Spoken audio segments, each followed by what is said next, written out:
Hello students, तो आज के इस वीडियो में एक और पोएम को डिस्कस करेंगे। And did those feet in ancient time. दोस्तों, ये जो कविता है विलियम ब्लेक के द्वारा लिखा गया है और इसे जो है जेरूसलम के नाम से भी इस पोएम को जाना जाता है। दोस्तों, ये जो पोएम है उनकी प्रीफेस टू मिल्टन, ये पोएम 1904 का हिस्सा है ये, ठीक है। और ये जो कविता है इंग्लैंड में बहुत प्रसिद्ध हुआ था, बहुत फेमस हुआ था और अक्सर राष्ट्रगान जैसे माहौल में इसे गाई जाती थी, ठीक है। चलिए इस पोएम को स्टार्ट करते हैं। तो पोएम की फर्स्ट स्टेंजा की पहली लाइन, ठीक है, कि and did those feet in ancient time, क्या प्राचीन समय में वे पवित्र चरण। And did those feet in ancient time, कि क्या प्राचीन समय में वे पवित्र चरण walk upon England's mountain green, England के हरे भरे पर्वतों पर चले थे।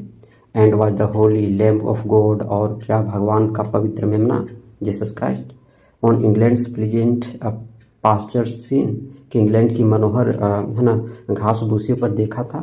मतलब यहाँ पर पोएट जो है कल्पना करते हैं कि क्या यीशु मसीह कभी इंग्लैंड आए थे, क्या उनके पवित्र कदम इस धरती पर पड़े थे, क्या यह धरती इतनी पवित्र थी कि भगवान स्वयं इसमें प्रकट हुए। तो यहाँ पर कवि जो है ये कह रहे हैं। नेक्स्ट जो स्टेंजा है इसका मतलब समझते हैं कि and did the countenance divine, क्या उस दिव्य मुख ने shine forth upon our clouded hills, कि हमारे बादलों से ढके हुए पहाड़ों पर प्रकाश फैलाया।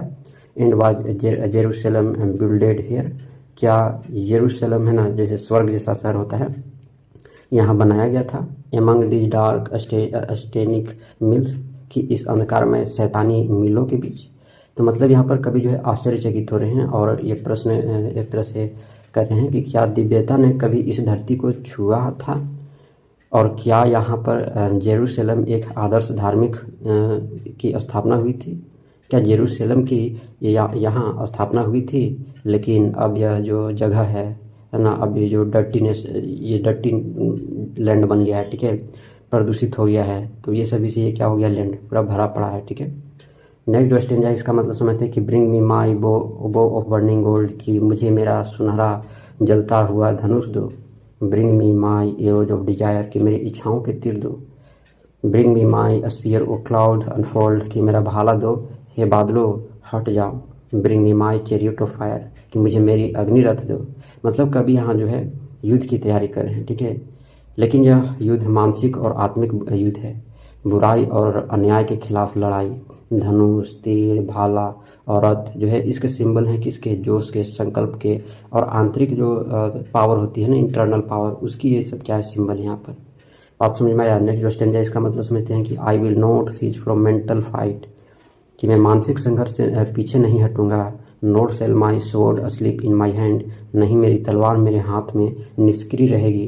Till we have build Jerusalem, जब तक हम यरूशलम स्वर्ग जैसा जो जगह होती है, in England's green and pleasant land, England की इस हरी भरी सुंदर भूमि में नहीं बना देते।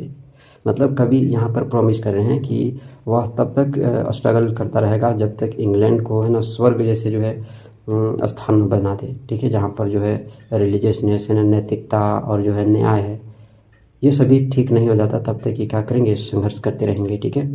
तो ये थी शॉर्ट पोएम है दोस्तों। अगर इसका थीम देखा जाए तो आध्यात्मिक स्पिरिचुअल अवेकिंग है, ठीक है। जेरूशलम यहाँ पर एक सिंबल है आदर्श समाज का, ठीक है, इसको आप ध्यान में रखना। धार्मिकता है इसमें मुख्य थीम बनता है, ठीक है, रिलीजियस वर्सेस फिजिकल है ना। और इसमें जो है इंडस्ट्रियल रिवॉल्यूशन, ठीक है, इसकी जो है आलोचना की गई है और जो है इसमें बदलाव की प्रेरणा जो है इस पोएम में देखने के लिए मिलता है, मुख्य थीम, ठीक है। इसको जो है मैंने बताने का प्रयास किया है। आई होप आपको ये बहुत अच्छा लगा। बहुत अच्छा लाइक करना है, चैनल पर नए हैं चैनल को सब्सक्राइब करना है। मिलते हैं इसी तरह से नेक्स्ट वीडियो में।